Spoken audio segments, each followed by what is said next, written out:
Hi, this is David Gornoski, host of A Neighbor's Choice and Things Hidden podcast, as well as some of our other programs like Science and You with our chief science advisor, Dr. Yu, and our seed oil survival series that we continue to have great fun unpacking the truth of nutrition.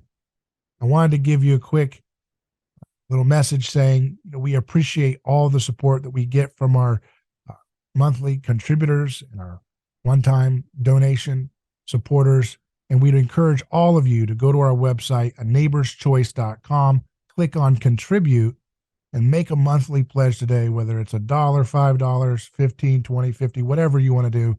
Doesn't matter. Just be a part of building this new media project that we've developed to empower and inform, to inspire, to kickstart a scientific renaissance, an anthropological breakthrough and reformation in the church. All these things are possible with your support right now. So make that commitment today and help us keep doing the productions that we have.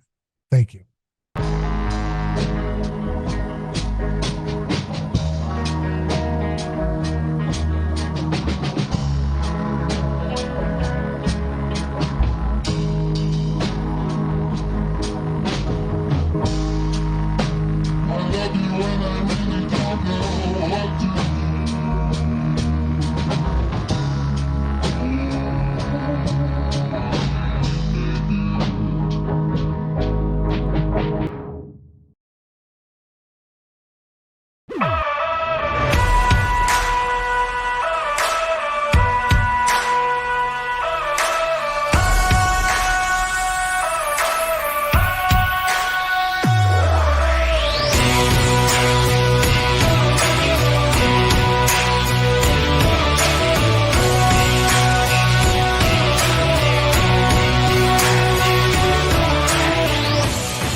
All right, everybody. Welcome back to the Age of Information. As always, I'm your host, Adam Patrick, and today I'm joined by a very special guest on somewhat short notice, too, which I'm very appreciative for, David Gornoski. Now, you may be familiar with David. He is the host of the radio show A Neighbor's Choice, a show that looks at politics, science, and culture through the lens of Jesus's personhood revolution.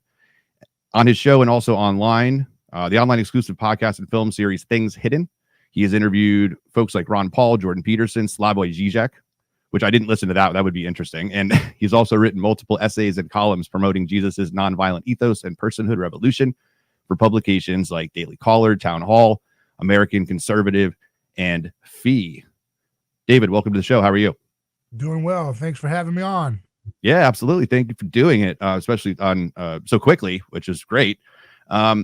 So in addition to that bio, one of the things I've been listening to you for probably about a year, maybe a year and a half, off and on, and got drawn into some other things for a while, some other topics that I was researching, reading on, discussing, but came back to you when I saw you on King Pilled with my friend Matt, and then obviously Counterflow with Buck, and my other buddy Jason from the 2-Bit podcast. And I thought, this is providential that I'm seeing all of this right now, that I have to reach out and have you on. Actually, it's just an elaborate conspiracy. I've been trying to get on your show for some time, and I figured out all your friends, and so we've been plotting this together. So that's right. You've circumvented me preventing you from coming on the show very, very nicely there. Well, I wanted to start here too, because one of the things that you talk about a lot of stuff on your show, one of the things that I don't hear you talk about a lot is you. And I'm curious to know a little bit, maybe about your background, your life, your journey. Were you always a Christian? Was it something you discovered later in life? So if you don't mind getting into it a little bit, who is David Gornoski? Well, I grew up and live still in Florida, and I grew up in the faith in the Western tradition of Protestantism, I guess is what you would call it. And kind of had a, I think if you follow the work of Ron Paul, Renee Girard, and Ray Pete, 3 people with 2 first names each, That would give you an amalgamation of my program maybe over the years, Mhm. in terms of reference points that have impacted me. And Ray Pete being the latest one I encountered, and he passed away this last Thanksgiving. But there's a lot of I don't know exactly what the starting point was for my interest in politics, but I guess in some sense I always had I was always more interested when I was in like coming of age in high school. I got more excited about the culture wars of Christianity than the actual reality of the faith. The faith Mm. part seemed kind of boring, to be honest. It was the fight about what are we fighting against, this nihilism and Mhm.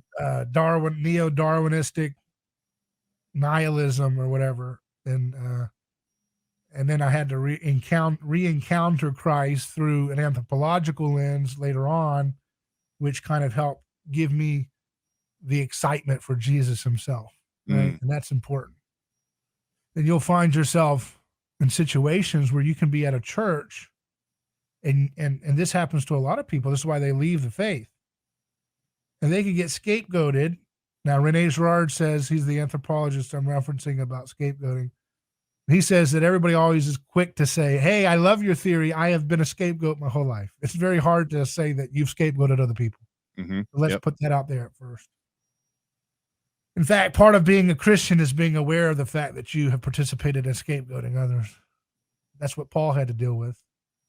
That's how he got converted. He wasn't being converted because he needed to realize that he was part of nihilism or liberalism, or that he was getting into LGBTQ and he needed to get out of it. It was because he had to recognize that he was scapegoating in the name of God. And that's how he encountered the true God, right? And so that's part of the conversion experience for a Christian. But no, I mean, that's kind of what I had to do, is come back and realize, wait a second, we don't need Nietzsche, we don't need Carl Jung. We can actually get a lot of the practical benefit of understanding human relationships from Jesus himself. And I'm thankful to Rene Girard for pointing that out. I had been developing my own little project at the time before I encountered, you talked about signs. And there was like 3 or 4 different people and places that kept saying Rene Girard randomly at the same time to me.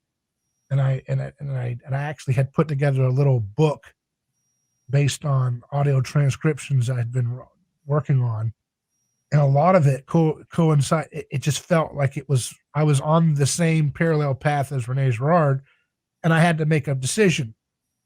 I had to make a decision to say, okay, well, am I going to try to present myself as some kind of unique new guru, or am I going to say this framework that this man has discovered in human behavior is solid and strong, and I'm going to give credit to the masters Mhm. than trying to be the new guru, right? And come up with something as if, I'm the first guy to ever come up with something. And so I used that and started building things on top of it, which became the show A Neighbor's Choice, which started off as a podcast. And we got into broadcasting on WFLA Orlando in Florida, and then WHBO Tampa Bay Drive Time. And I had to start, I kind of relaunched that show onto a talk format right when the pandemic happened. Mm, I'd yeah. been doing the radio for a few years before that, and then bam, I have to do the drive time Monday through Friday, 2 hours live as the whole world's falling apart. And that was an interesting experience. So, trying to bring these high concepts into a way that people who are getting off work, because when you're talking on radio, you're not talking to the choir. Like right now, you don't have to explain a lot of your basic concepts to your audience every time. They already know, they're already pre-selected. That's why they've clicked on your show. Mhm. You don't have to really explain a lot of your concepts, and that allows you to talk to the choir, so to speak, and to refine things, right? But when you're on radio, you have to always keep in mind that someone's tuning in, flipping through, and you want to be able to engage them as well instead of just being an insular program. So that was a great experience. But I needed to take a break from that to pivot back into the podcasting world and really kind of hone in on those deep dive ideas like what you've wanted to have me on today to talk about. So that's where we're at.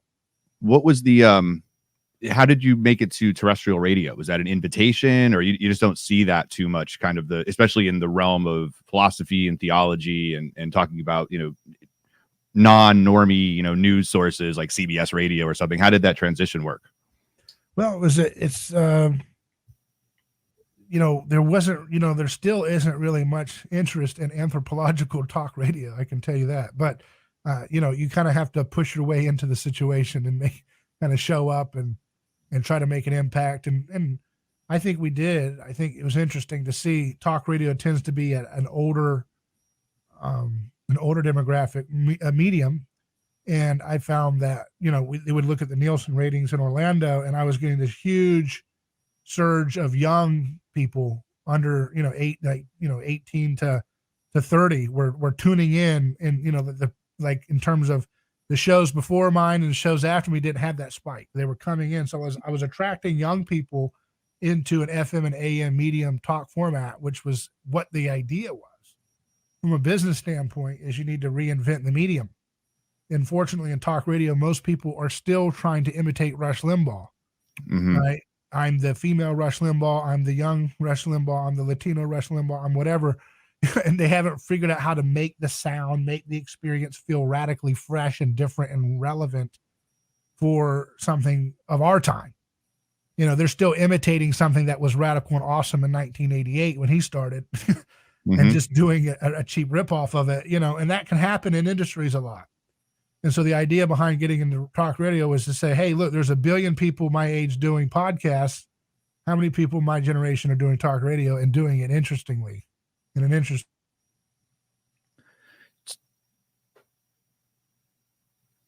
We lost you there for a second. I'm going to just wait. Way. There you go. Oh, we got you back. Okay. It was just maybe 10 seconds lost there. Yeah, it's okay. The problem is there's not enough buy-in in the industry to try something different. They still want, a lot of it's like an industry that suffers from trying to keep the same basic formula they've done.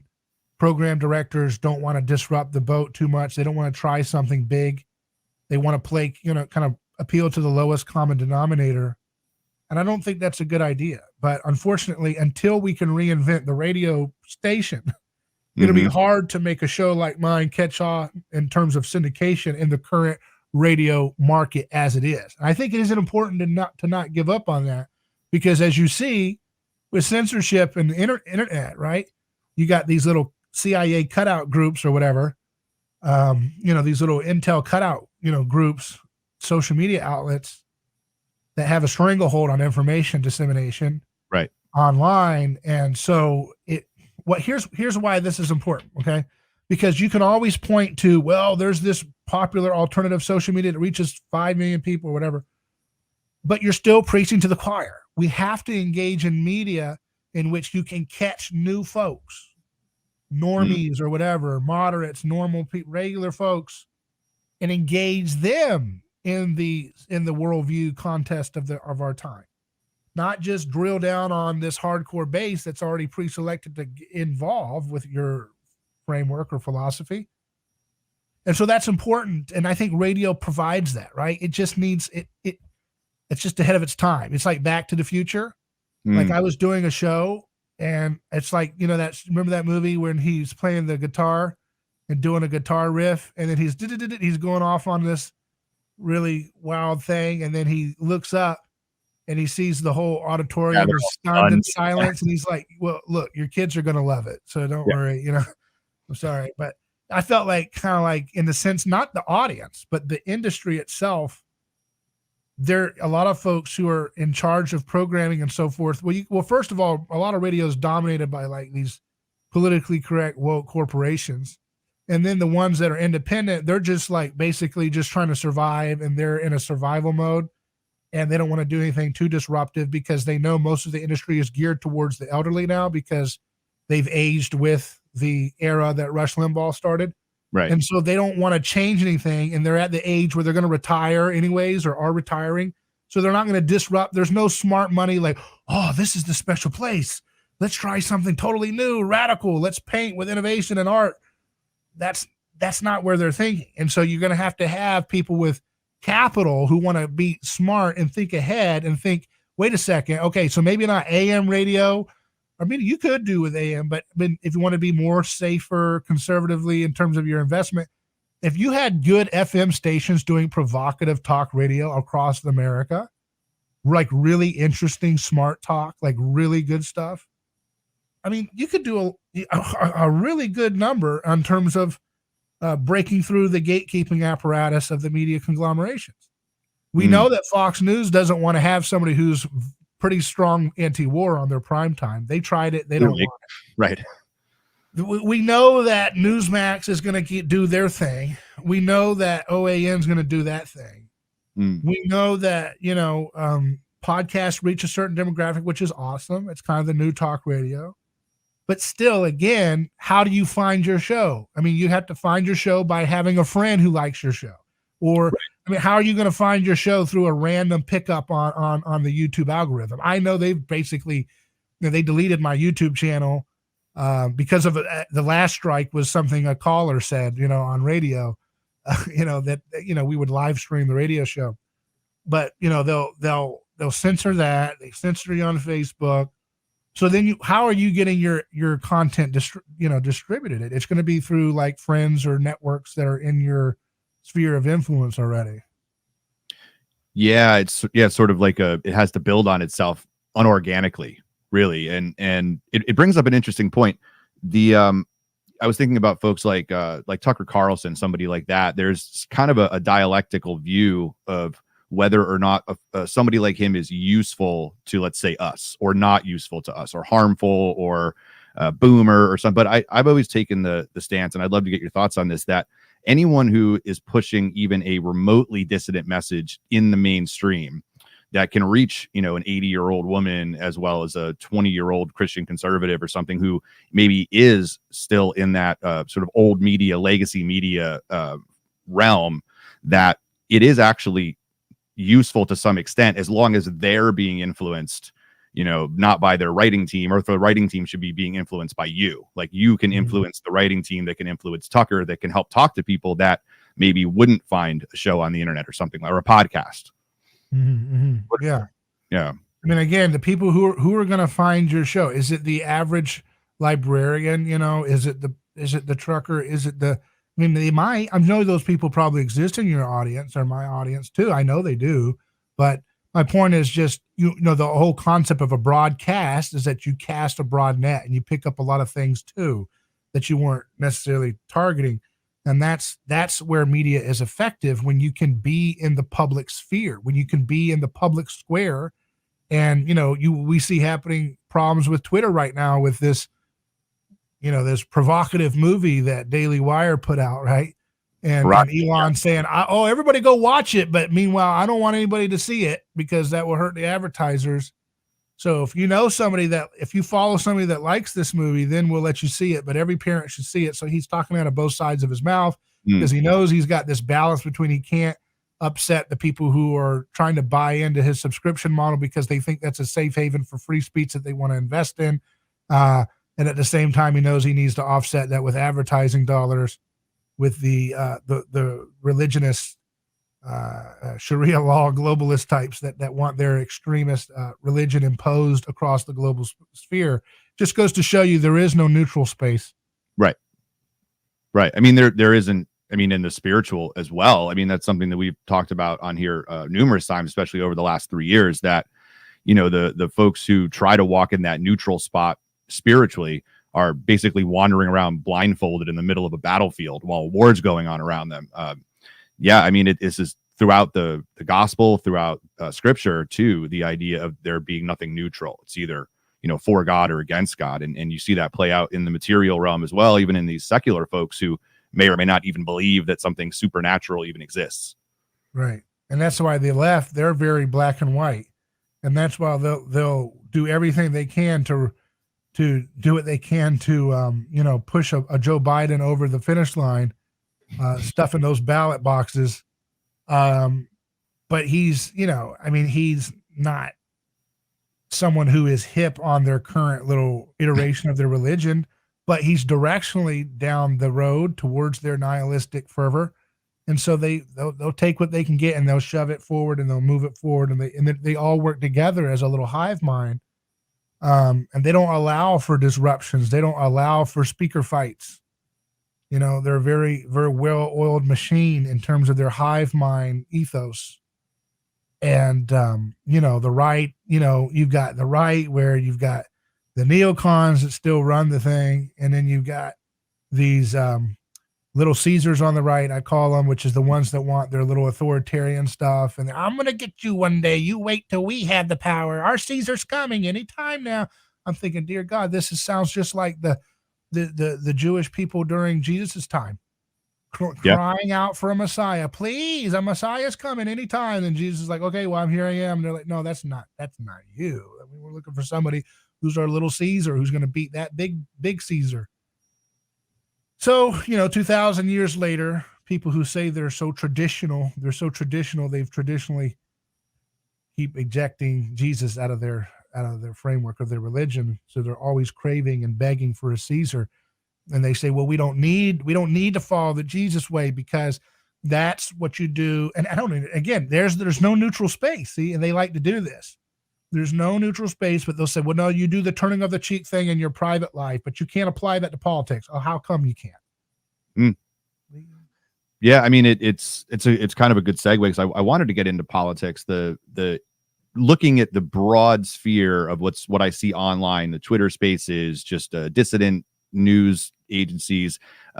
There's a lot of push into the political realm, let's say from the Andrew Torba types, the Gab types, right? Christian nationalism that seems to have a lot of overlap with say more Eastern Christian understanding. There are folks in the more Orthodox tradition like Father Peter Heers, though, who are very outspoken about things like the COVID and the stabs, and had been for years, and that have no problem taking on the political. There are also there's views from other folks in the Orthodox tradition that politics is not something that Christians should be involved in at all.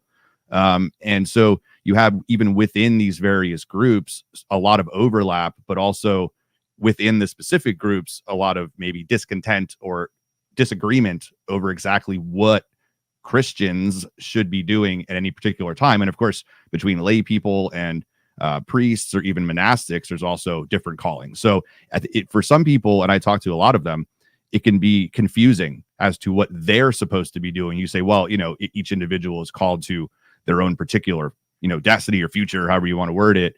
But ultimately, that's not exactly right. Like there is a focused, balanced way, I think, to go about it. But with all of these things happening around them, it can be really confusing. So I'm curious your thoughts on the direction somebody might take in discerning all of these things.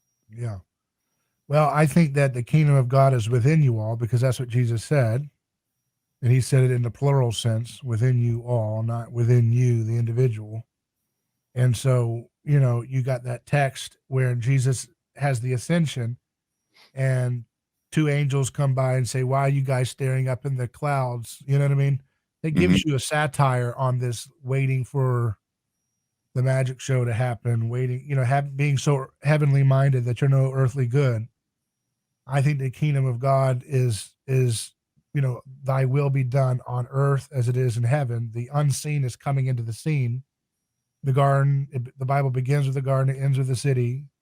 Obviously, there'll be some type of technology involved in making that city out of the garden. So don't be afraid of technology in its proper use.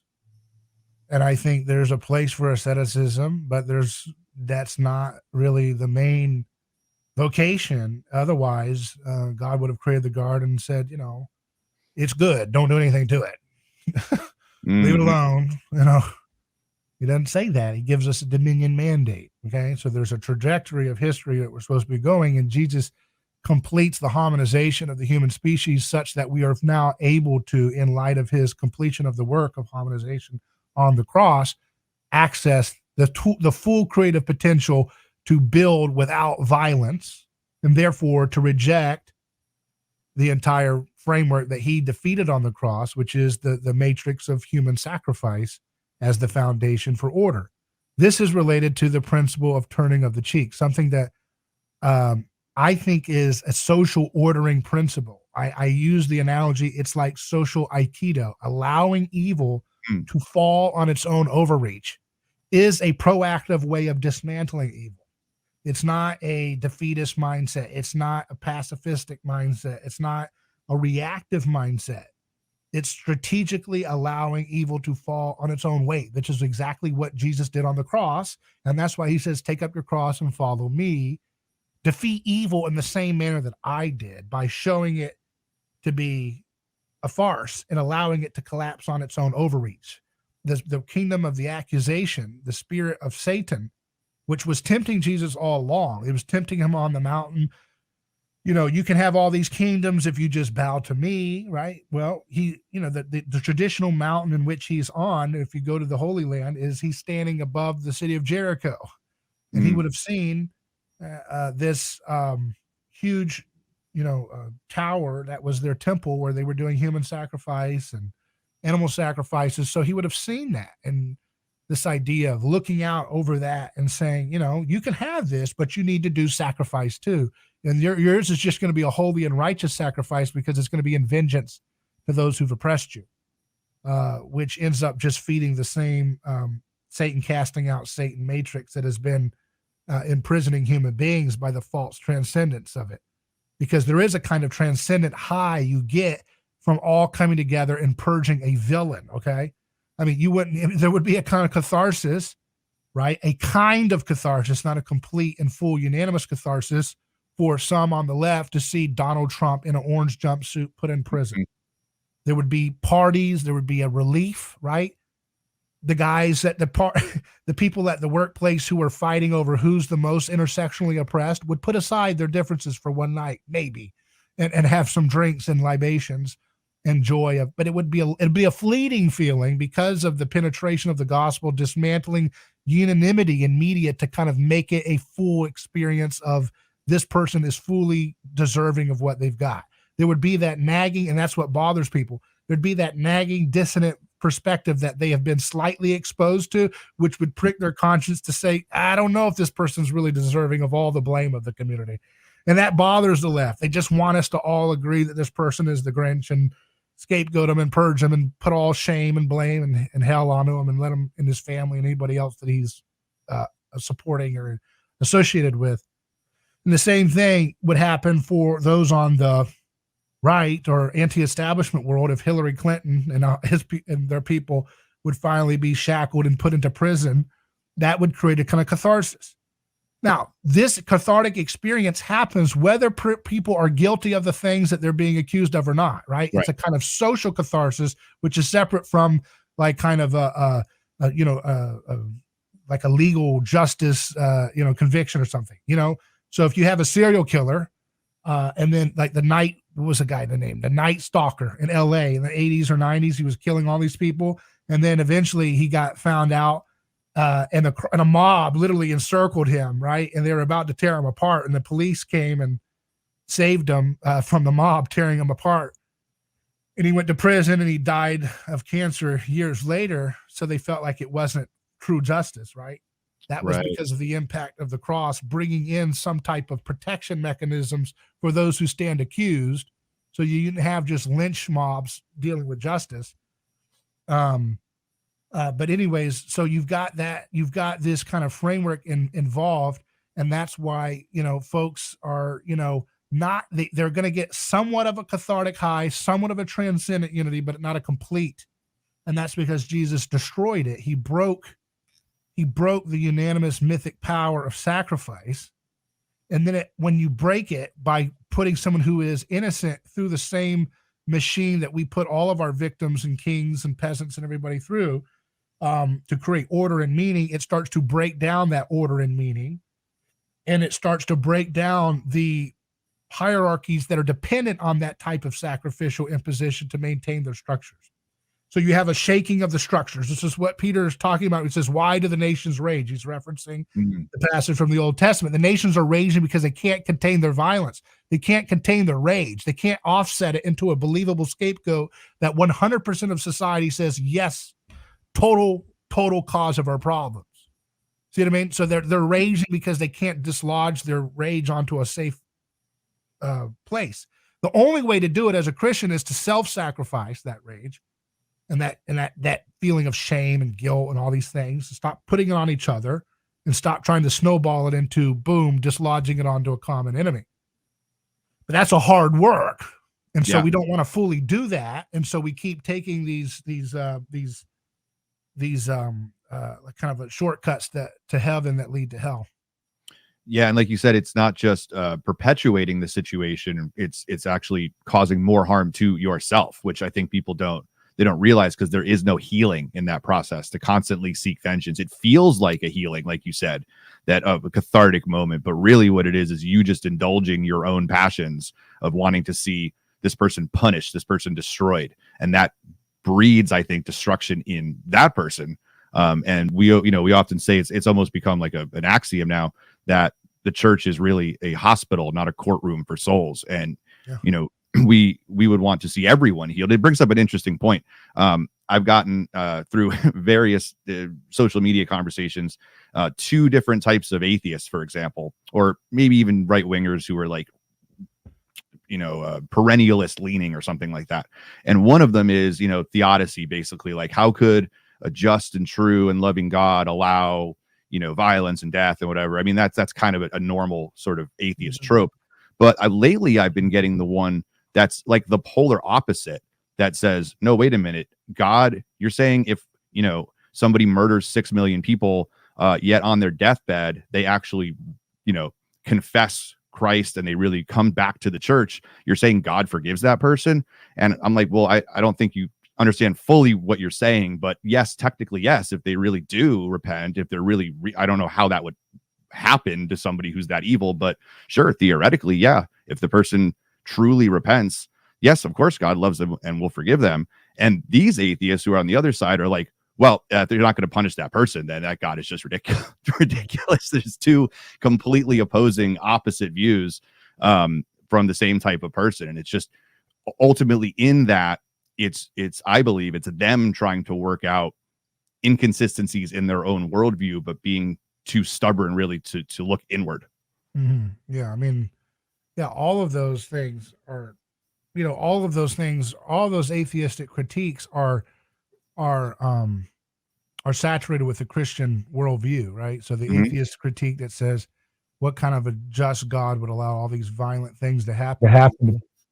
That is, by what standard are those things unjust for happening? Like, by what standard are you appealing to those things being truly objectionable? Can you appeal to something outside of yourself in your own, cultural framework that you've inherited? The brotherhood of man just doesn't work, because everybody has a different conception of the brotherhood of man that allows them to kill you or do whatever they want. When they get enough brotherhood people joining them in the mob. So the crowd will make you feel whatever you want. So that can't be the place for standard appeal. I mean, for objection to this. And then the other one of, well, if that's kind of basically the same atheist critique. Any God who would let someone off for participating in that kind of thing is a sick person. Again, by what standard are they sick? Mm-hmm. I mean, I don't find that to be very atheistic. Actually, I think that's just Christian whining. It's Father Stephen DeYoung has said numerous times that every atheist is dragging around the dead body of the God they don't believe in. Yeah. And it's, really, I like that as a kind of a truism, because in order to say, for example, there is no God, you actually first have to conceptualize the idea of God. So it's really not even a tenable philosophical position, but they're also reliant on the God that they say they don't believe in to even have the opinion in the first place. And it's obvious yet ironic that, yes, as you're saying, their moral system, their code of ethics, maybe even their epistemology, even though they don't know it, is all based on the Christian paradigm anyway. Like you said, how do you define good? How do you define bad? Well, of course they're not defining it the way Marcus Aurelius would have defined it. They're not defining it or Nietzsche or any of these guys, right? These characters. They might think they are. Maybe they read Nietzsche in college and think that they have an idea of will to power, but no, they're expressing Christian morality. And even the Nietzsche fanboys, they don't live up to their little version of atheism or whatever they believe. Because I recently went on a program by a guy named Uber Boyo, who's a really nice guy. But I read some of the comments of all these Nietzsche fans. They were saying, "Oh, this little Christian God is such a weak loser God, and it was just so mean that he cut you off and didn't let you talk." I think, you sound like a loser yourself. You know what I mean? You're mad that your Nietzschean views weren't. They're basically saying that I was dominating the conversation too much, and I was sharing this sick, cancerous victim God of Jesus. And I'm like, by what standard are you complaining that maybe I dominated the conversation too much? I mean, it sounds like you're appealing to a kind of standard that would only be a framework of dissent within a Christian, worldview, Right. in which you could say, hey, you kind of dominated the conversation too much. You didn't let the other person speak enough. But why should I care? If we're doing a Nietzschean thing, I mean, I wasn't intending that way, but why do I care if I've got the victim weak God? Okay. Step up and make a better argument. You know what I mean? I mean, make more, whatever. Not to criticize Uber Boyo. He did a good job, but just the people those whining in the comments, Yeah, that was really, really fun to listen to. I think he seemed to be very open, although in my view, he kept trying to reconcile, like agree with your point, but reconcile it to his point. Like, oh, you made a really good point, David. This is why I believe Nietzsche. You know what I mean? I saw that a lot. So but he seemed to really want to engage, which is nice to see.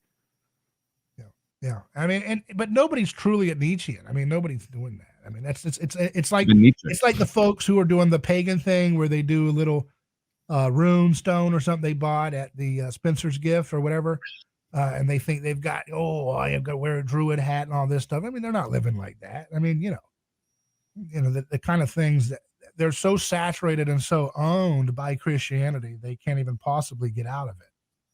I mean, they're so catechized by the Western framework of manners and politeness, and I mean, I'm not saying that the pagans didn't have that; they had their own version of it, but it's just so alien, to go back to that, and I don't understand why they don't really want to go back to that. They're just angry, they're frustrated, they feel powerless, and it's a coping mechanism to feel like one day the Uberman will come and get it. It's just an appeal to a fantasy. It's like waiting for Superman or something to come and save you.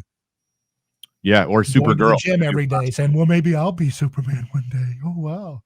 I mean, it's just stupid, Yeah, it is. And it's funny. I don't know if Nietzsche would even be Nietzsche in 2023 either. I mean, it's one thing to say a bunch of stuff in the moment, but even evolution over time, if maybe he saw what some of his ideas turned into, he might think twice about the God is dead thing. It didn't really quite work out that way. So I've been reading, speaking kind of the violence part of the world and the Christian view of it. I've been reading On Resistance to Evil by Force by Ivan Ilyin, and that led me to reading Father John Strickland's book on the making of Holy Russia, I think is the name of it. It was his doctoral dissertation, just to get a little background in the 17th, 18th century Russian political world. And it led me to purchase a whole bunch of Tolstoy books, kind of as the opposing view of the Dostoevsky point or the White Army point.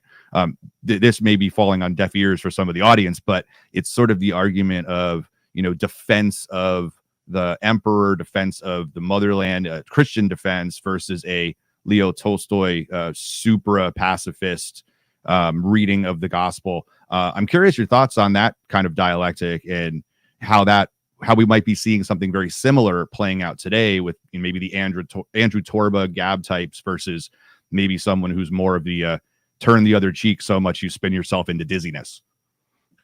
I mean, I haven't read those books. So I'm vaguely familiar of what Tolstoy's position was, and I'm not as familiar with the other one you mentioned. But I mean, I do believe there's a place for defensive force, and I don't think it's sin to stop violence from happening. Right. But I think that nonviolence is actually, and turning of the cheek is more radical than pacifism or some of these other things, because again, it allows, it's allowing the weight of the overreach to collapse on its own weight. And so, for example, like, I mean, I know this is an issue that a lot of people, it's not fashionable to talk about in a lot of these circles, but like for example, the drug war, like all these harder and harder drugs are a product of prohibition. I mean, this is a classic kind of libertarian argument, right? That you get when you have a black market, it's going to incentivize people to develop drugs that are lighter in weight, that give the biggest bang for buck, right? Because you're distributing at great risk to your life and your operations, right? When you're operating on a black market. So the incentive is to get the biggest high with the biggest addiction at the smallest weight possible. Fentanyl is where we're at now with this, right? It's horrible. Meth, all these things are product of the drug war. So because you don't want to obey turning of the cheek, you want to keep striking at these other drugs, you get worse and worse incarnations of these drugs coming down the pipeline. And then you get to that very end of the pipeline with fentanyl, and you say, well, see, this is why we can't end the drug war. But it's like, this is not happening in a vacuum. Your education is built by force and sacrificial violence because you have these government monopolies. And then you wonder, how did this woke stuff happen? It's because of libertarianism. No, it's not. You could talk about libertinism or all these other things, but who were the institutions who were promoting these ideologies? It was universities funded by your tax dollars that created the foundations for critical theory. You look at Herbert Marcuse, one of the founders of critical theory. He came out of the OSS. I mean, these are government psyop things that have been going on for a long time. If we had the kind of vigilant restraint of government in mind, and if we had the education educated by families and co-ops and, traditional style education without these government bureaucracies, we wouldn't be in the place we're at today, where people are going to drugs because they're in broken families. If we turned over, I think about marriage. That's an example where the state has to get involved. No, that's the opposite. We had to go to government because we wanted to have government give us a license to do something that God had already ordained before this government existed. How stupid and idolatrous is that? And then once you let them set the terms of it, then they're going to monopolize the terms so that there's no fault divorce for anything you want, destroy the family. If you had left that in the domain of the church and you had protected property contracts in the courts, that means if your church, your institution sets the terms of how this marriage is to be in terms of what are the terms that you're allowed to exit or whatever, and how would that look? Right? And so if your church, you're in the Orthodox church, you said, so the Orthodox church would have to step up and set the terms of the contract between you and the party that are signing on to this voluntarily in that covenant. And then if there was a problem, the courts would only just interpret the contract as it was written, as it was determined. Just like if you have a contract with someone doing lawn care and they do fraud or something like that, you take them to court to get this is what it says you're supposed to do. This is what you did. Here's we're going to have it mediated out. I don't even think you need government courts. I'm just saying, if you had that, you would have a situation where you would respect the contracts as they were mediated by these institutions.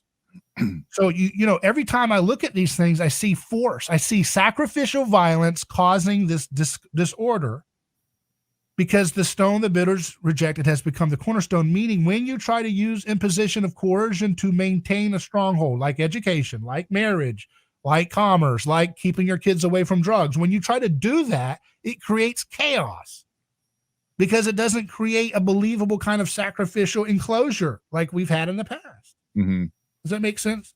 Yeah. And not to mention, I mean, to the libertarian argument against the war on drugs, I think it even strengthens that claim when you realize that all the way from the British East India Company and the opium, to China, all the way to the CIA and the heroin that was, sold into black inner cities to fund things like Operation Gladio through the mafia and the Vatican Bank. That, yeah, the war on drugs is government sponsored, but also the drugs getting here in the first place, it's government sponsored. So, I mean, there's a few libertarian arguments that I still kind of hold on to, and I think that even strengthens the point there. Like they cause the problem, they try to fix the problem, they make the problem worse, and then they blame you. I tell you, that's why we can't try this. Oh, like, for example, they point to Colorado where they still have some black market for marijuana, even though they've so-called legalized it, but they didn't. They taxed the heck out of it. You know what I mean? It's a cartelization of weed that still allows for a black market to fill in the gap in terms of the extreme price point that legal weed goes for. That's just anybody who went to a proper education will understand how supply and demand works, but that's considered to be not in fashion to talk about economics because everybody got so scared by COVID or whatever that, oh my goodness, we have to, oh goodness, we're learning that everything government does is a psyop. Now we don't have time for liberty. How stupid, because they're crying out. Typical dialectic move. They're crying out because the pain's so tough. Please give us another tyranny. That's what they do in South America for how long? How long? And we want to do that stupid stuff where they're going back between fascists and commies and these fake things, and everybody's disintegrating the fabric of society because the only way you know how to get it is like these temporary impositions of authoritarianism. How stupid can we possibly be to think that's the way you make order? How stupid, how dumb could we possibly be? I don't take that seriously whatsoever. It's not masculine to want to have a nanny state to imprison you with 3 square meals. That's what these people want. We're going to have a law tougher on this. What does that mean? What does that mean in reality? You're going to bring back crucifixions? You go ahead and try that. I mean, because what I'm trying to say is because Christianity has defanged the sacrificial vestiges of our justice system so much that you have to find another way. To keep appealing to that same heroin high doesn't work. It's like our bodies are numb to it. Our bodies say it's like that just say no to the sacrificial high of the state. It's losing its ability to create the same kind of cohesion that it used to.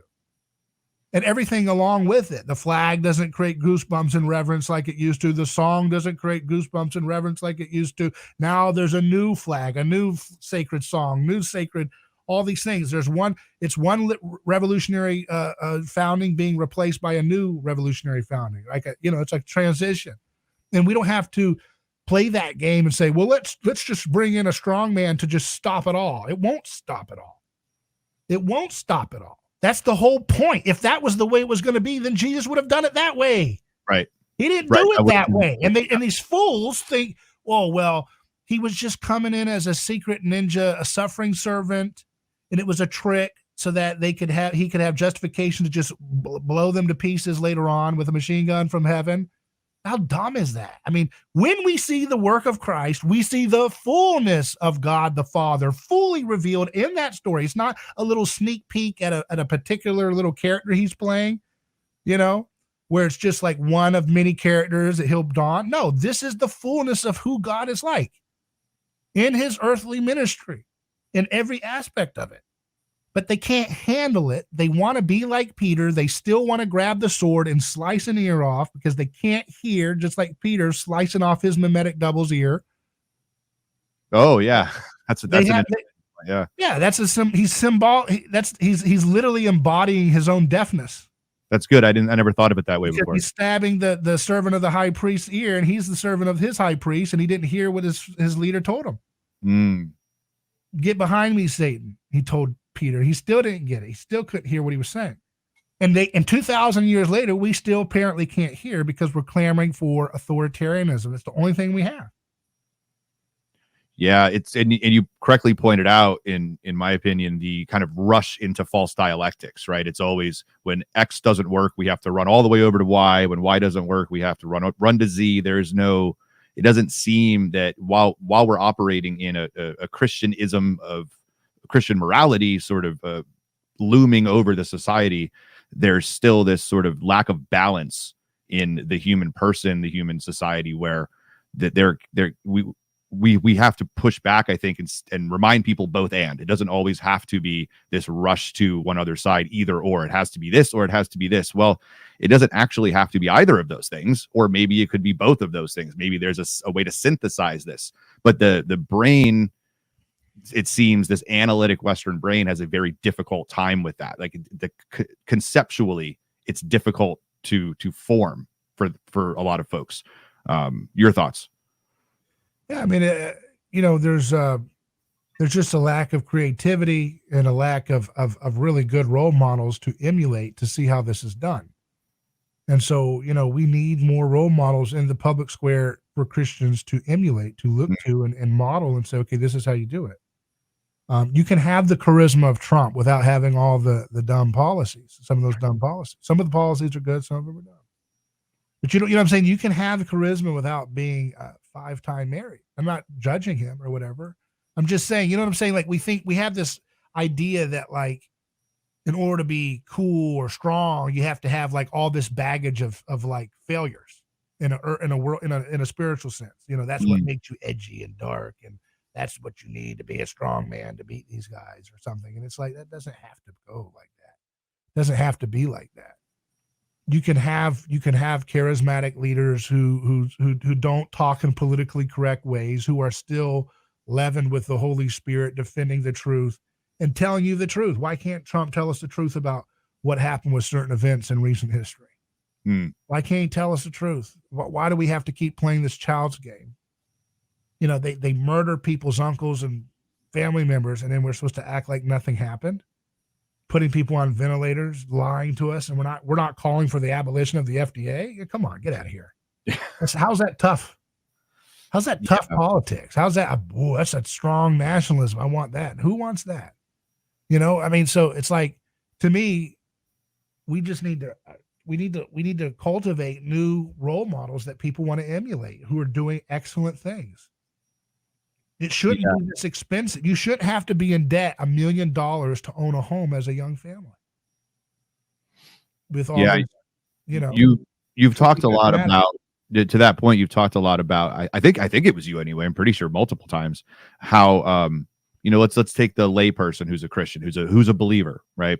That as Christians who, worship regularly, we're not just saying we are, right? Well, obviously we could all do better. I could do a lot better, but we need to be out in the world actually creating something that I think that's kind of what you're saying there. It's maybe not just the personality, but are we creating parallel systems? Are we showing people that there's, rather than just going to liturgy and every service we can go to, actually out in the real world? And I think this is difficult for people because almost everybody that I know is a convert to Orthodox Christianity. And I think sometimes there can be a misunderstanding that you alluded to earlier in the show, that, it's heaven and earth. It's the Garden of Eden is to expand out into the cosmos, essentially.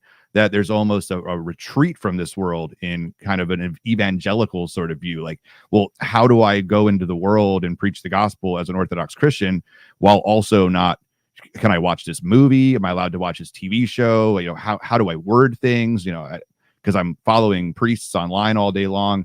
I think it can be a little confusing, but I do believe there's a way to do this, even if it's just content creation, that there's a certain level of like piety, being too pious, almost to a detriment. It's hard to even word to let alone explain. But I think I kind of understand what you're saying. Go out, create, live in the real world, but not of the world, right? Well, this is God's home. He didn't make this as an experiment that's going to fail. It's going to succeed. So God created this earth to be his home. And we're his body preparing it to be his home. And Jesus is saving the world. So if that's the case, then why are we retrenched? Why are we hiding ourselves? Why are we afraid of doing what we're supposed to do? Yeah, I think a lot of folks want to. There's an impetus, but they're not sure how or what, because it's, especially for a convert, there's a lot of focus on just getting the prayer down, just making sure I understand what's going on in the whole ethos. Then I want to go into the world, but I don't want to go into the world like the person I was before went into the world. And sometimes the guidance there from folks we would look to guidance for, it's not always clear exactly how to do that. You know what I mean? Well, how could you bring your old way of seeing into, you're saying to not bring the old way that you were acting like into your new mission of being a faithful Christian? Yes. Yeah. When you think about from a mimetic standpoint, having the ability to be aware of the things that you feel compelled to do, and being able to have self-awareness to say, what am I doing here that is actually motivated by um, truly God's vocation for me, and what am I doing that's just blindly competing with those around me. I think that's a helpful thing if you're a Christian, to just keep that in mind for a lot of stuff. Am I desiring this thing because it's truly what I need? Or am I desiring this thing because what I really want is oneness with my neighbor, because my neighbor reflects God's, he reflects God's image. And what I really want is to be one with God. And we are, we are longing to have that connection with divine infinite perfection. And our neighbors provide little glimmers of that. And it looks very beautiful in the sense of, it looks like they're complete in their wholeness more than we are. When we get to that point, we're in mimetic desire for them. We're in envy towards them. And now we're actually worshiping them because we're not content with what we have and what God's given us, and we're not grateful. And so we end up modeling what they want, while at the same time saying, I have no desire to imitate them. So a lot of times the people that you'll emulate are the people you think you're farther away from. Always be mindful of that. If you want to know who your rival are, look at who the people are that you, or person is that you say, I can't stand that person the most. It might be because you are actually, triggered by the fact that they're a little closer to you subconsciously in your mind than you would like to believe. So you can come up with 1,000 external reasons why they're so different from you, but at the same time, it's actually that they're annoyingly too close. And so, like, you're a multimillionaire CEO and there's a homeless person, and you have conversations with him when you're leaving your office sometimes on the park, and you guys argue about everything because he thinks that anarcho-communism is correct and you think your capitalism is correct or whatever. And you can point to all kinds of examples of how, I'm nothing to do with that person, and the other person can have the same with that. But the closer you guys get to one another, the more likely you'll find out how similar you are. And that will breed a kind of rivalry in which actually we share similar things. We have pride. We have, arrogance. We have materialism. Both of us want materialism, both of us do this or that, So there's a lot of similarities that actually are underlying the rivalry that you're starting to have with somebody, even though they seem ostensibly, you could point to 1,000 external reasons why they're so far away from you. And it's like an example of, like, another example is like you have a business and the startup founder wants everybody to emulate him because he's got some new app or something. And it's just going to change the world, guys. This is the new Silicon Valley app, guys. And they do the upspeak, and they're trying to talk about the culture they're creating in their startup. And they want everybody to get on board with their little special vision of how can we feed the world in a different way, or something like, what these apps do. And then you get an intern, and the intern is like the most on board with your vision you've ever seen. And you like that.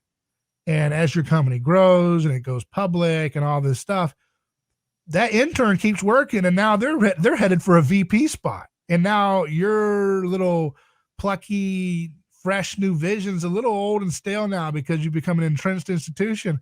And now that intern, who you were just so fascinated by them just being so poor and imitating you as you were their little hero and CEO, now they're coming for your spot because they're performing so well and they're adding to your original vision and taking it in a different direction. So the closer you are, right, from far away, you want them to imitate you. But the closer you guys get, now you feel like your sense of identity is being erased. Your very sense of who you are. I am the CEO of this, and this is my vision, and this is who I am, and this is what I'll be known for when I'm gone. This is me, my business, my whatever, my style, my leadership, my wealth, my status, right? And now they're coming in on that, and they're erasing which made me distinct. And that's what really drives so much of what we do. That's why we dress certain ways. That's why we have different fashions. That's why we do this style, that style. That's why we rebel. That's why we argue. It's all this push-pull of attraction and repulsion based on mimetic desire. From far away, something looks amazing, and then as it gets closer, you start to see all its blemishes, and you repel away from it. And in the moment of repelling, you don't say, I'm repelling because they're too close. It's usually you're repelling because there's something that in your mind is an example of what you want nothing to do with. It's not something about, oh, this guy's too close to me. I mean, you might feel that way. Some people are honest with their envy, and some people are honest with their jealousy. Most people are not. Envy is Rene Girard says, it's one of the greatest taboos because nobody talks about envy. We talk about sex all the time, but we don't talk about envy. We talk about it in sublimated ways. So what's going on with this whole sex stuff? It's all envy. It's all envy. Like, I can't, somebody can't compete with other males to get the pretty girl's attention, but if they change gender, they get to actually change in the same locker room with the girls that would never look at them before. And now the girls that would never look at them before, because they're in a different costume, they have this kind of like sacred status by which they can be lauded for, oh, how brave you are. I see you. I see you. That's the new thing that people say a lot. It's like, I see you. It's a new female word, trendy word. I see you. What is that? And so they want to be seen, right? And now they're seen. So now they get to have their status. Now they get to have their lauding. Now they get to have their victim points. Now they get to, they get to turn the tables on the power status. And so, if you can't beat them, join them kind of thing, I guess, or something is going on there. Yeah. I mean, that's really well put. It's one of the, the initial question is the one I get the most, I think, from people. And I take it as a compliment. I feel like at least this show and tangentially the shows that are associated with it, kind of my social circle, we really want to, I'm not a theologian. I'm not the best Christian in the world. I'm a very flawed human being who makes mistakes all the time. But I think we try to portray an ethos of really caring about the people that listen and that we interact with. And I'm usually really good at advice or just off the cuff thoughts about things. But people ask me, I don't want to be the person I was before. I want to change. How do I do it? How do I go out into the world? And you can only say prayer and fasting so many times before you realize this person wants an actual tangible answer. Not that prayer and fasting is wrong. And obviously it's helpful. It's going to get you there quicker.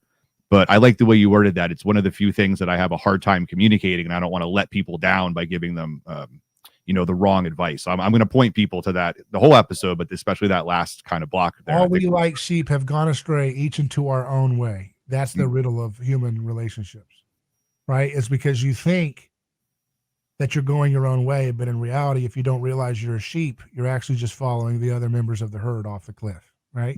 So the first step to your true individuality, your true personhood, is to recognize how much of yourself is constructed by those around you.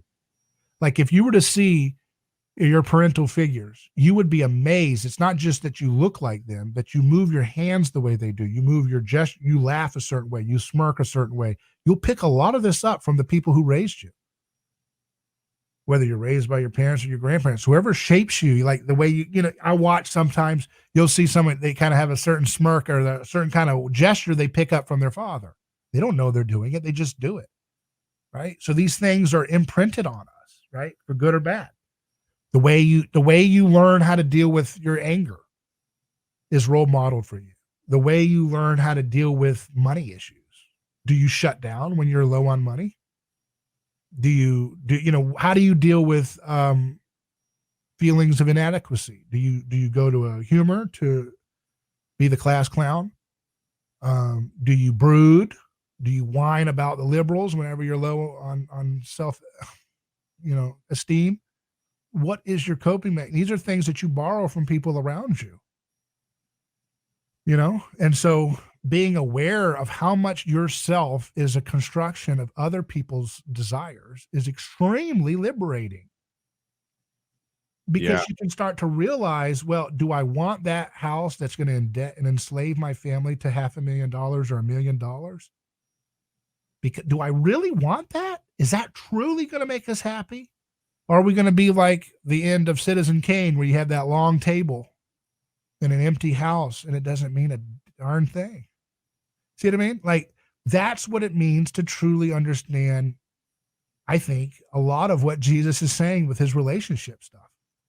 He's talking about deconstructing purity codes and social status codes. He's getting us to deconstruct it in a way that we can learn to stop doing the things that cause us to be in rivalry and competition after the things that we don't want to do and don't need, and idolize, right? So we can, like sex is a good thing, but if you're caught up with chasing after social status about I am the most sexually desirable, now you've idolized it. Now you've become owned by that, which was something to be a good thing. And that's how sin is. Sin is missing the mark because you end up idolizing things that are good in their proper context. But once you are not aware of, because if you think something like I got to have it because I truly have to have it, then you're going to be enslaved to your passions. But once you understand that your passions are being caught like you're catching bugs or, catching a sniffle. So when you have a burning desire all of a sudden and you think to yourself, wait, my conscience is telling me it's probably not right. So then you have to stop for a second. And instead of making it, well, my conscience is just holding back my true self, that makes you want it more. But once you realize, wait a second, what I really want is I want the esteem of my peers. Mm-hmm. I want what somebody else has modeled for me. Now you realize your conscience isn't holding you back from your true self. See, now you're free. Now you're free because now you're not in that state of, this is what I truly need to feel happy. And my conscience is just making me feel displeasure. This isn't fair. What a hard thing this is. Instead of saying, wait a second, this is just copying what other people around me are doing. And I don't need to follow that endless game. Yeah. It makes me think of, another way to look at the concept of free will is maybe not necessarily the choice between something right and wrong, good and evil, but to, allow ourselves to get to the point spiritually where there's no choice really at all. Like we're so aware of the good and so aware of the evil that there is no choice that needs to be made. It's just a natural progression to the good. I think that's maybe another way of saying that's not original to me. I'm sure I heard that somewhere else, but it resonated with me as kind of like the evil is a privation. It's not an ontological status of something that needs to be there to tempt me. I can actually just get to the point where it doesn't really exist for me at all. That's kind of the whole point. Yeah, exactly. That's where you go from law to wisdom. Law is for children and wisdom is when you're more mature for that. So if you need law as kind of like braces or something, or, like as a crutch to help you, I mean, it's not necessarily a crutch. I think it is a necessary part of growing up, but I think, law transitions to wisdom, right? And wisdom is where you get to kind of play with the apparent paradoxes of things, Like, for example, when I tell people to love, the left and stuff, they try to fit that into dialectic when they need to keep it in paradox. Yes. See what I mean? Dialectic versus paradox is the problem, right? Christians do paradox. At least it appears to be paradox, I think. But that, the worldly way is to push this into a dialectic. If this guy is telling us to be nice to these people, he's an enemy. As opposed to saying, no, actually, this is how you make peace, which is you are called to do if you're calling yourself a little Jesus. If you're going to use that title, it has an actual definition in terms of what it's going to look like.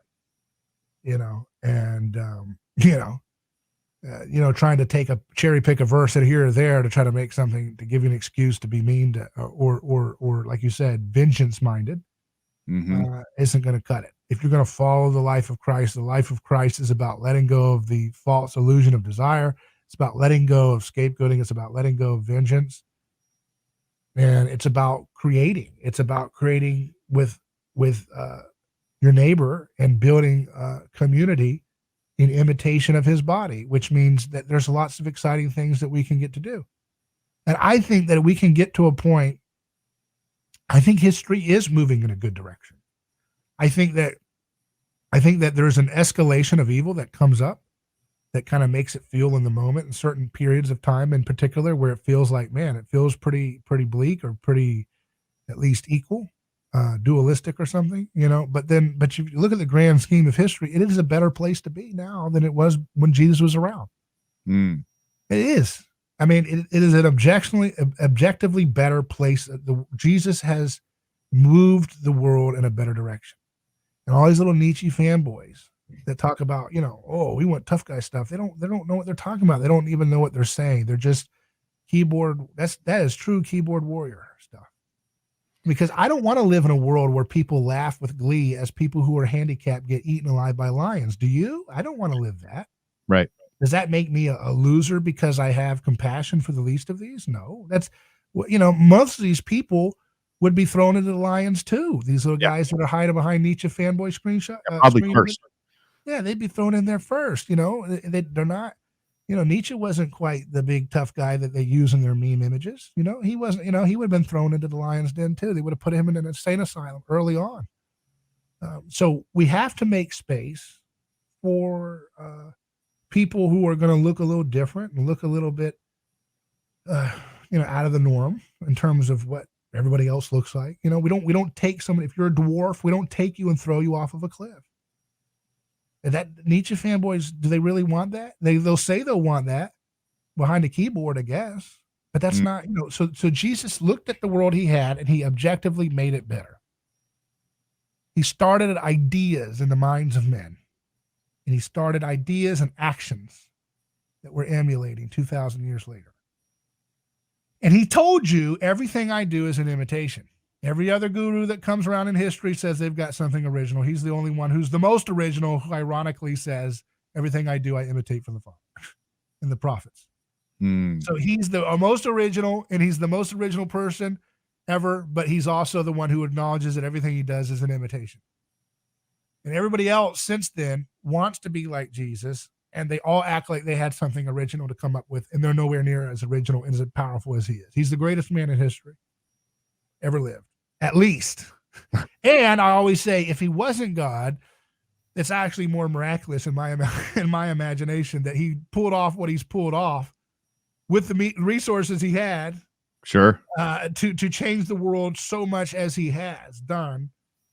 Empires and mathematics and discoveries and Newton and all these things have happened, hospitals and all this stuff, architecture and movies. And he didn't even have AM radio. Everything comes from this guy. We're all living under his shadow. And if he was just merely a man, that's even more miraculous in my mind. Yeah. Because he set loose something that has just been absolutely amazing.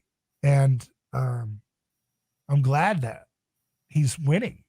And usually he wins by looking like we're going to the cross, and then there's resurrection, right? And I think people in the West who say, oh man, this is really bad time for Christianity. No, it's actually growing bigger than ever. And there will be times when people are going to be kind of sowing their own destruction because they're so hubristic and arrogant that, it's like this: when you get the infection of the cross, it leavens and it destroys your old habits of sacrificial violence and thoughts that go along with that.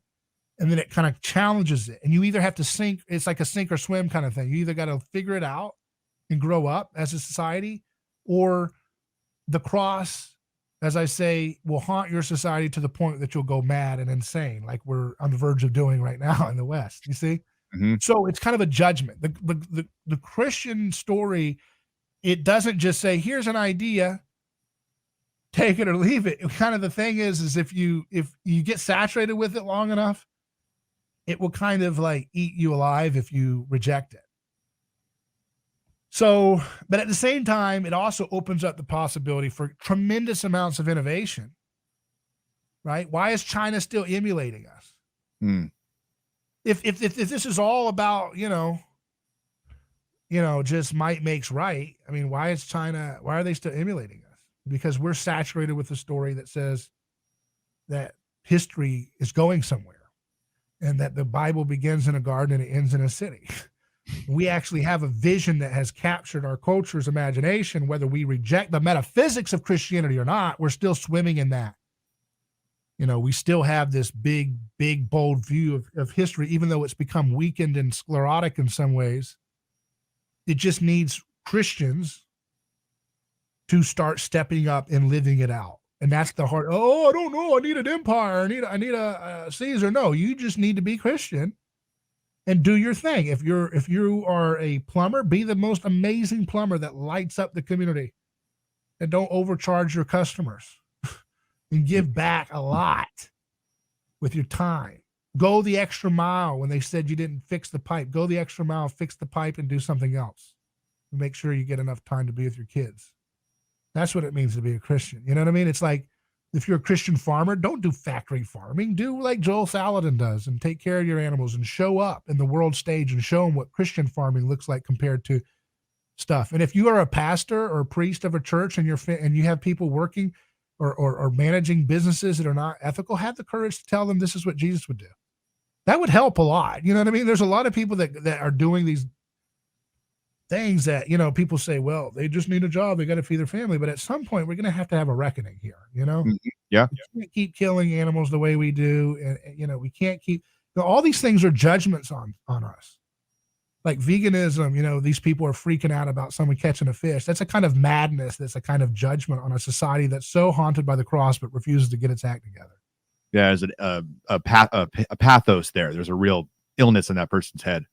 Yeah, but it's a temperature check. It's showing you where society is. These people, the left being crazy in their way they act, it's just a reflection of our whole society, including those who are supposedly Christian. How many years did we have people being applauded for going off to go to Iraq and stuff? They shouldn't have been doing that.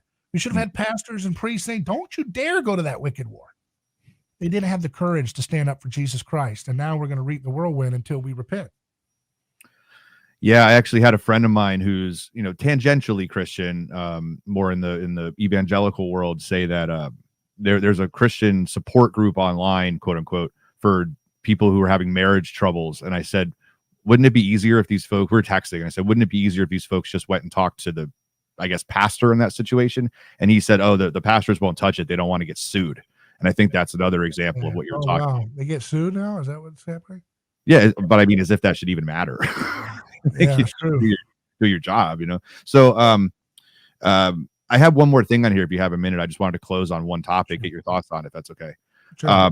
And that's the idea of, I mean, there has been in history times where the church has worked well in tandem or symphonia with civil government, the civil authorities, whether it's the Byzantine Empire or you can point to parts in the West. Do you see a potential way that the church can work in a system like democracy or a republic, in the type of government structure we have now? That could there be some way of influencing? Is there, because there's so many churches now, a way of having a Christian ethos? Does it need to be a Christian president? Does there need to be? I have a hard time kind of figuring out. And I think specifically Orthodox Christianity seems to also have a hard time figuring out how to deal with democracy in general as a concept. I'm just curious, maybe from your point of view, is there a way the church can work with the state or not? Well, Paul says, you know, be all things to all people. So if you're in a system that's run by the God of Demos, try to work with people where their religious framework is. So we're obviously Christian. In that way, everybody, our society is Christianized, right? But then within there's a downstream religion of, it's not a downstream inevitably, but it did come out of because Christianity is not, it doesn't have one answer about these things in the sense of like, it works with things where they're at. Right. Okay. And that's why revolutionary ideologies like nationalism and communism get irritated with Christianity and try to like co-opt it or kill them, because they don't like the kind of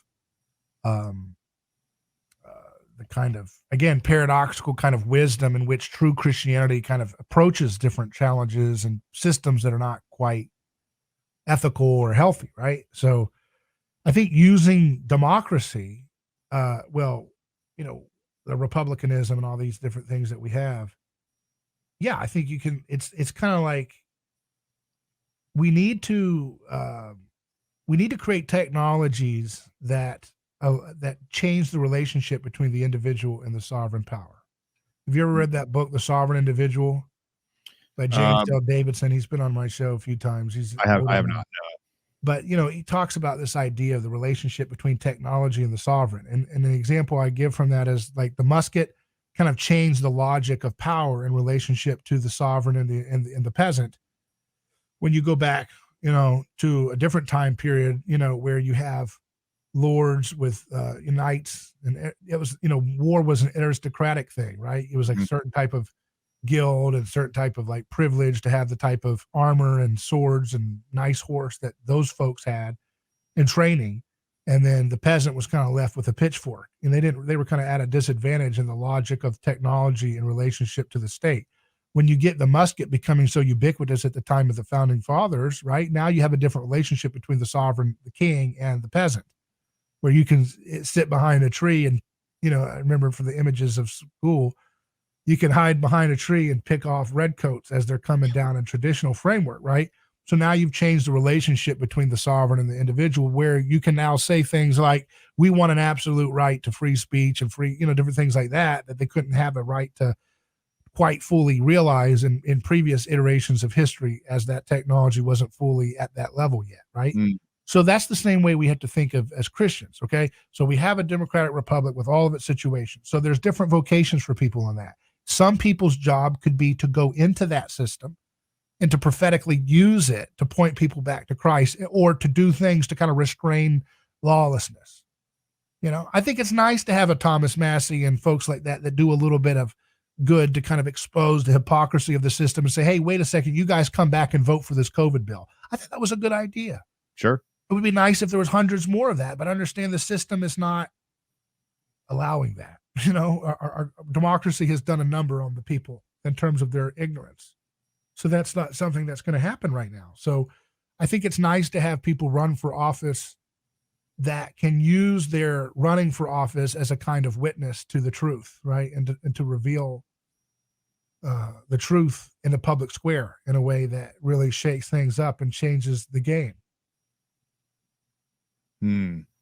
Yeah, that's well said. I would agree with that too. Yeah, a lot of thing you said about that. Just there was something else you said about that question you had. No, I think it's just I think maybe one way to sum it up would be there's many different things that somebody can do with the differences in the world, the differences in technologies, that maybe the idea of returning to Byzantium Symphonia is just not a thing anymore, and there's another way to do it, and there's many different ways to do it, to influence power, right?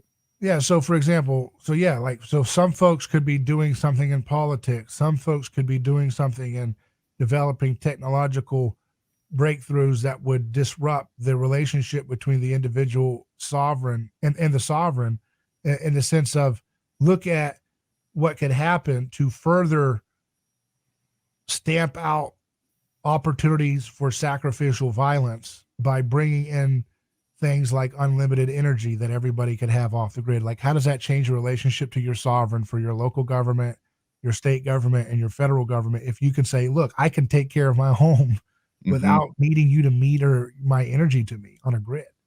Like, how does that change the relationship in terms of what our cultural imagination will allow us to be able to do? See what I mean? Like, how does that change the relationship for your local church to have more of an impact in your life, because you're not mediated by all these centralized, institutions that are kind of making sure they can remain as gatekeepers for your ability to like thrive as a family. So imagine how Christians can use technology in a way that gracefully decouples our need to have this type of federal bureaucracy leviathan, so it kind of withers away in a transitional way.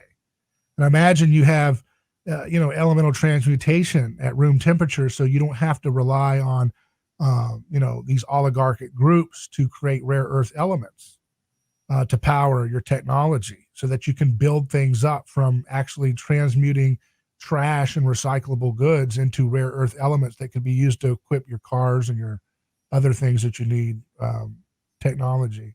And imagine if you could snap your fingers and get rid of seed oils. That would eliminate 90% of chronic diseases, diabetes, cancer, heart disease, arthritis, psoriasis, so many different diseases, metabolic dysfunction. How much of our healthcare system drains our economic resources? How much of our healthcare system, because we poisoned us for 100 years, misallocates resources into sick care for decades and decades, in which people could be having alternatively healthy, robust lives in their 80s and 90s without having all these medications that don't do anything but mask symptoms.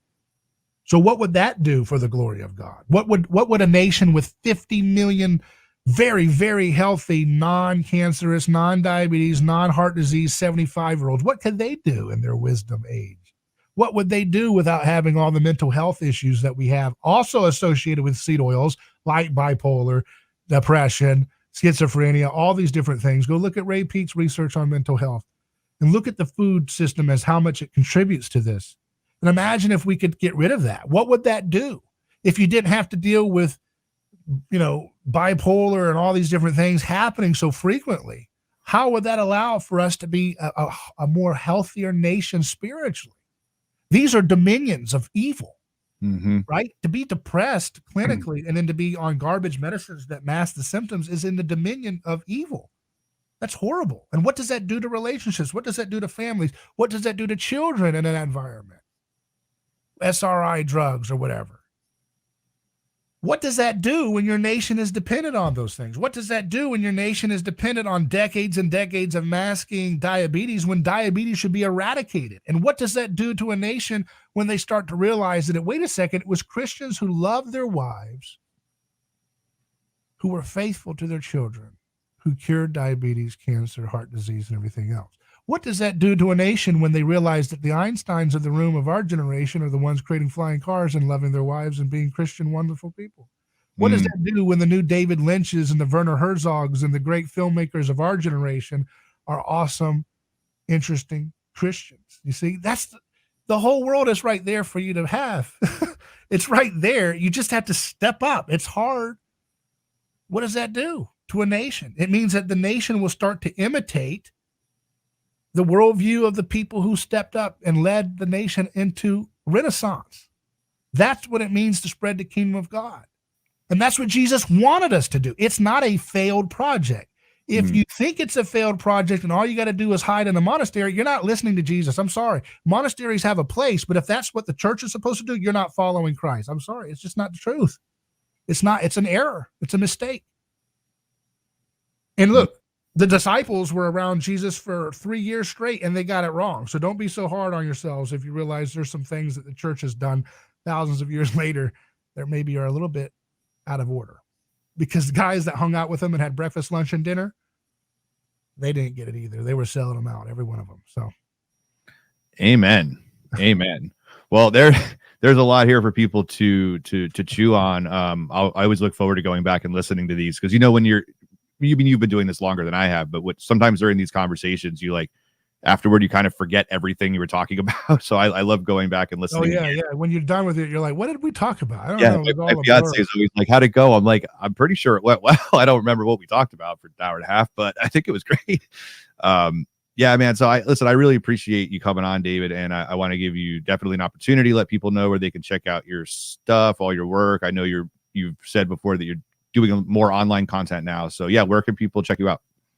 Yeah, I mean, we in our transition to an online only format, we've shifted gears away from reliance on radio advertisers to supporters. So anybody who wants to support us can go to aneighborschoice.com. That's the letter A, neighborschoice.com, and you can see all of our content there. You can see a contribute page if you'd like to support our work, our productions. We have several programs. It's kind of like a constellation of programs that I do. I do a seed oil survival show, which is where we dive into nutrition. I want to understand what causes all these different diseases. And it's to God's glory that it appears to be that if you take one thing out of that, it doesn't fix everything overnight, but it allows us to kind of see the focus of where our message should be and what's driving some of these things. So we've got world-class scientists. I take a scientist and a doctor they've never met before and bring them together and let their ideas harmonize in real time on that series. Science and You is our physics, our new physics show where we show how to tackle things like energy too cheap to meter, anti-gravity, different things that are bold and powerful. That's the way that's how Americans used to dream. That's what their comic books used to look like. Now we've been turned into learned helplessness where we wait around for a little Caesar to save us. We cry ourselves into a bowl of seed oils. We don't need that. We need to think big and bold and dream and not do it in an ironic way, but do it in a sincere way. So that's what Science and You does, which is on our series, on our podcast feed. If you subscribe to David Gornoski on whatever podcast platform, you'll have that series as well. You'll also get Things Hidden, which is our anthropology deep dive show where we get into things like, what does it mean that he's the stone the builders rejected? What does the cornerstone mean in ancient society? What is the capstone? What's the difference between the capstone and the cornerstone? And why does the Bible use both to describe Jesus' work? And how does that relate to why people act like strange cultists in your Western society today about victims? Well, you can figure that out by understanding anthropology in light of current events. That's what Things Hidden is for. Our show, A Neighbor's Choice, is about kind of like a general news show where we kind of do things that don't fit into those silos neatly. And then we also have another spinoff called The Science, which looks at public health policy and what happened with that whole thing. So all of those are available at aneighborschoice.com, and appreciate your support. Look forward to hearing you. You can email me hello@aneighborschoice.com. Excellent. And we'll link all that here. So neighborschoice.com. I'm also going to link to some stuff on Renee Girard and Ray Pete. I think probably everybody listening knows who Ron Paul is. I'm not going to link to Ron Paul's stuff, but the other two, I'm a little bit familiar with Renee Girard. I read a little bit. I'd never heard of Ray Pete, so I'm going to do my homework there too. And everybody listening, let's make sure that David's stuff's in your current rotation. We thank you very much for coming on. Just a reminder to the audience as well. The thing you can do to support what I'm doing, what we're doing over here, is simply like, comment, share, and subscribe to the videos and the podcast. That's all we ask. Any support monetarily, anything, go to the guest website, give to these folks. They're doing amazing work.